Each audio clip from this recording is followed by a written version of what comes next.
Yesterday, I woke to an entire image of Stonehenge. So that would have been June 22nd. I woke up to picturing Stonehenge, the word Stonehenge, and also seeing this rock formation that doesn't look like it looks now, with two massive blocks of rock, like massive. And the thing that came to mind was the doors of Stonehenge are open. The gateway is now open. And then I saw this flood of light and energy moving through, but not seeing it in the same way that has been seen in other images where the light hits it from above. It's coming from underneath and going in, and this gateway, so it's all perspective, of course, cracked wide open. And I know that it is seen as an astrological, an archaeological site. I know that they have discovered that it was a burial ground, possibly, these things. But what I didn't realize was that the summer solstice, people actually go there. I looked this up after I had this vision. And people go there, thousands of people go there on the summer solstice, which was yesterday, to experience the sunrise coming through the columns and really having this sense of a spiritual experience.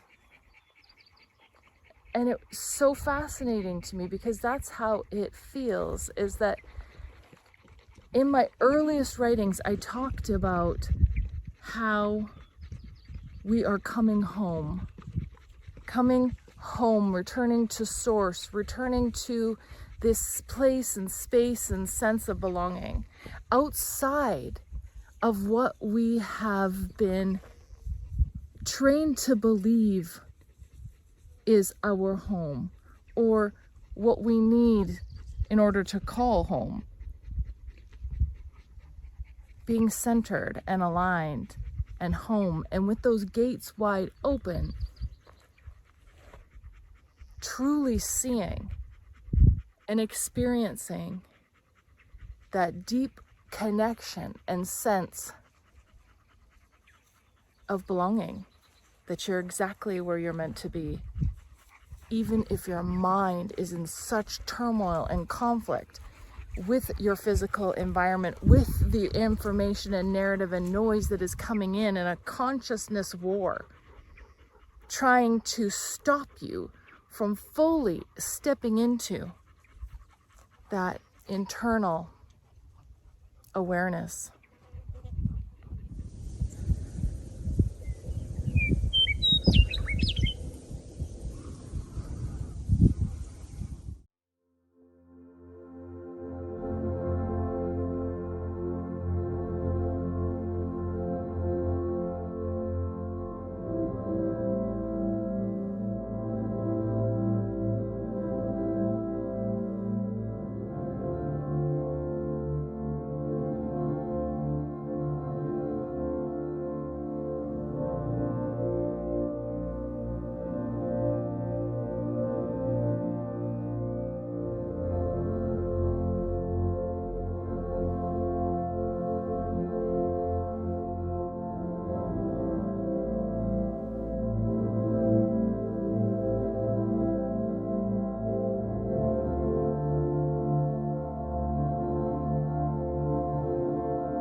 Hi and welcome back. It's June 23rd, 2026, and we're walking along this fence line which has a number of bird boxes on it, which is not unusual. It's to offer habitat for different species of birds so that they can safely nest and obviously reproduce. And as I was walking, I was surrounded by, and they're still here flying all around, you can hear them. I was circled by these birds and just watching how they fly and interact so seamlessly, so joyfully. Their expression, their sounds, their movements, very fluid. There's not much wind, and yet you can see them using what they have to be able to glide. I'm sorry, I'm so distracted because they're all still flying around here. And it's funny because there's this real sense right now of using what we have and finding our way through, recognizing these different layers of reality that we tap into and we move out of, and we feel the weight in some and the lightness in others, and the physicality in so many ways that seems to be so detrimental, that takes us off course and draws our attention and focus to it as though we have to somehow move it, rather than elevating our awareness or shifting into new timelines, realms, possibilities, the infinite potential. And being with these birds, where they've been provided with homes, where they can safely retreat to if the weather is bad or for whatever reasons. That's this journey that we are all on, is to seek some kind of meaningful connection that also gives us shelter, that feels safe, that provides us with that sense of belonging and understanding that it's okay to be playful, it's okay to explore and to do something just to do it, rather than it to have a purpose, rather than it to hold some kind of physical weight. And that's a real challenge right now, because this external pressure of a physical world where you must earn to demonstrate your worth, meritocracy, where you aren't innately of value until you prove it according to a set of parameters that seeks to just keep you small and repeating over and over, leaving you feeling empty, leaving you feeling disconnected, not belonging, not having worth or value if you're looking to that external validation that says that you do. But when you return to center and you find shelter and you seek safety and the sense of belonging within yourself, knowing it has always been there, no one can take that away from you. And that's a real blessing and a curse, because then the outside world doesn't hold the same value and meaning that it once did, where you worked so hard to achieve, to accumulate, to have things that would show and prove that you belong, that you have value, that you have mastered this timeline, when in fact you've disconnected yourself so far from that internal sense and knowing and belonging that when that crumbles, which it always does, where are you left? What do you have? Who are you? Where's your worth? If you've attached it outside of yourself and you don't have this safety to return to, what do you have? This is something that I've been working through in my own life with respect to patterns that I have held and beliefs and understanding of who I am in relation to my environment, to my family, to my friends. Who am I? Is it guided by a sense of knowing of who I am and what my unique imprint is meant to share? I have to show you this.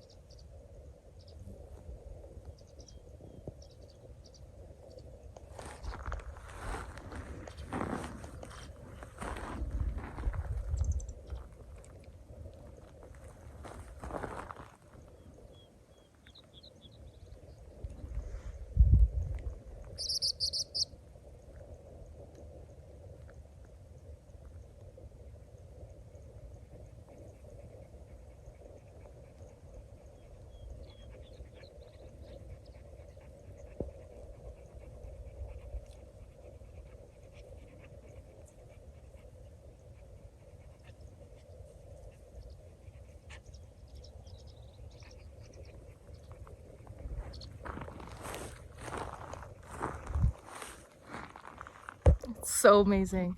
It feels so peaceful. And they just continue. It's just, oh, so nice.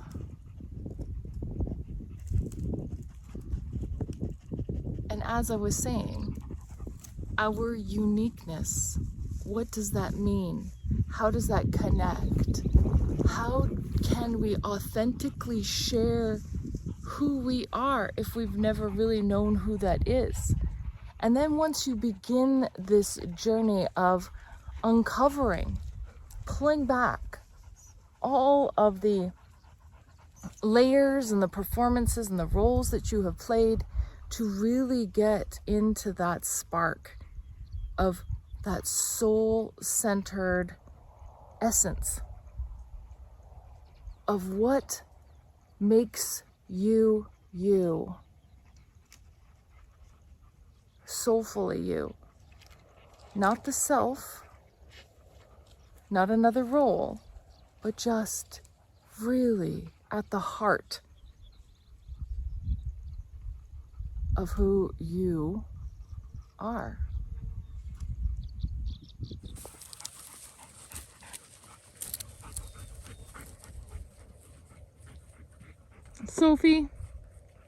Sophie, get back over here.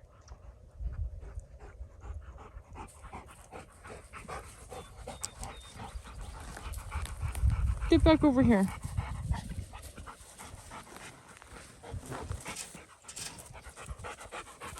That's not good. Let's go.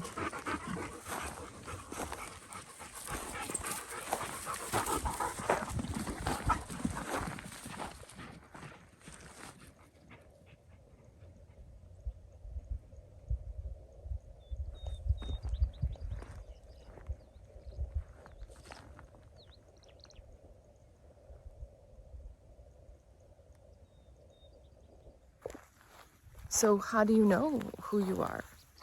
How do you know, and how do you separate the roles and the performances? Well, the more that you step back from performing and that you genuinely share from a place of feeling, that voice that is speaking in a way that guides and leads and questions and challenges and is curious, that doesn't shut down all of the information that's being provided to you, all of the experiences that are offering you something. It takes it in. It allows, it questions, and you feel it through, you sense it through. And of course, your brain, which everything is clearly interconnected, your brain, like I've said so many times, your mind is the filter. It will filter out so many things too quickly if you're in a place where you have to conform and comply. But if you move yourself into this unknown where you just allow flow, movement, receiving, transmitting, all of that becomes just a natural state of being. Connecting, feeling, seeing, remote viewing. Experiencing beyond what is in this physical presence. Picking up on the energy of others. And at the same time recognizing, just like these birdhouses, that there's places that appear to be safe, that appear to be the thing that you should want and that has been somehow provided for you. Be wary of that. Because with everything that is given, you must ask yourself, how does that confine my ability, my soulful led expression, projection of self? How does that confine it if I am trying to maintain something outside of myself that takes me away from that sense and knowing rather than enhancing it? It's a conundrum because our physical bodies need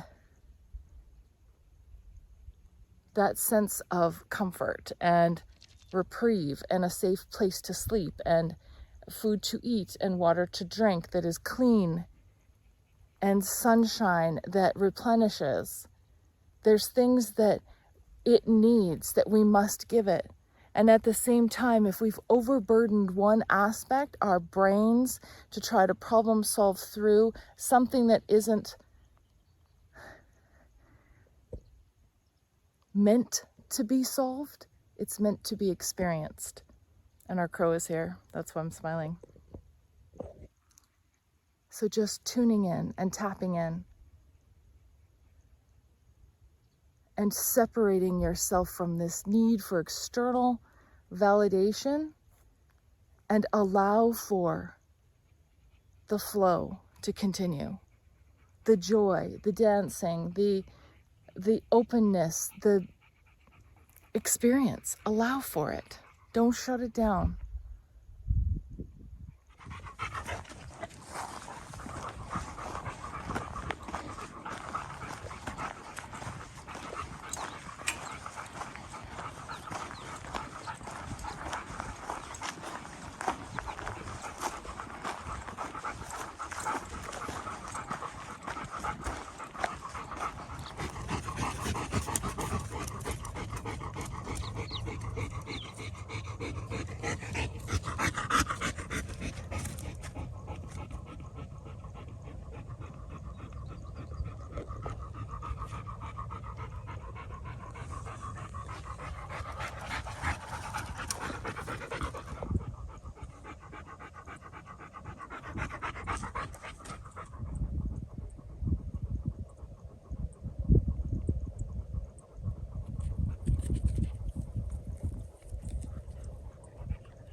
So if you do nothing else today, move your body gently, just like we saw with the birds.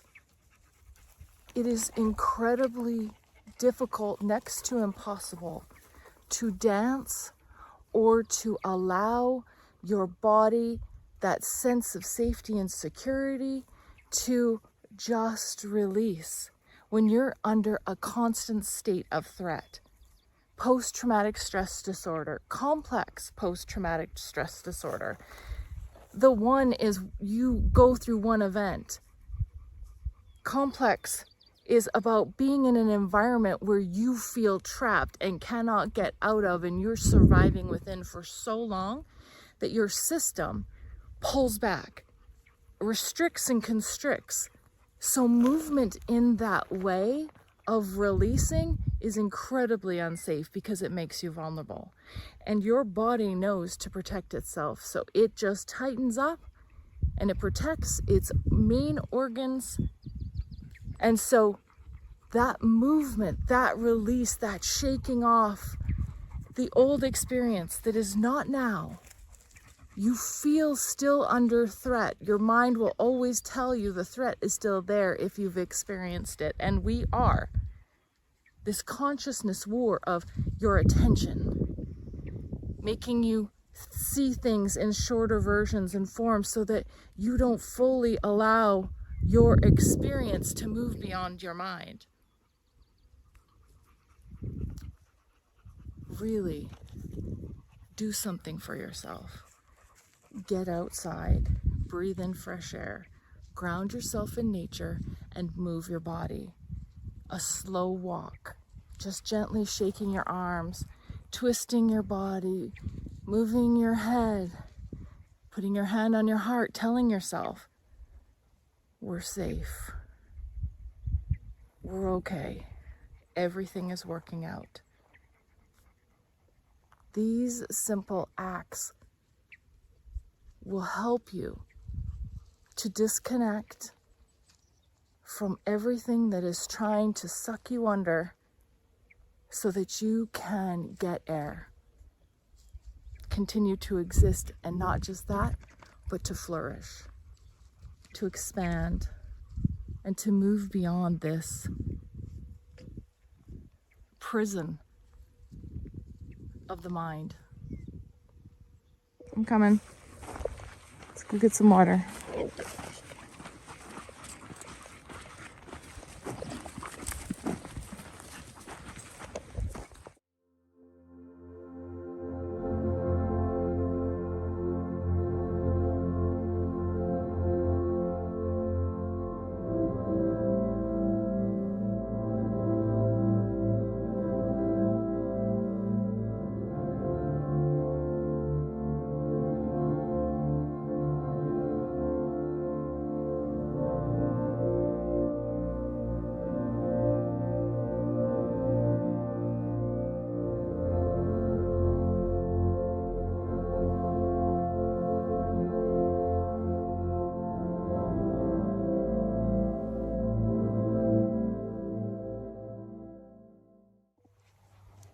Thanks for watching, everyone, for commenting, sharing, liking, and subscribing. So until next time, stay safe, stay connected, and we'll see you really soon. Bye.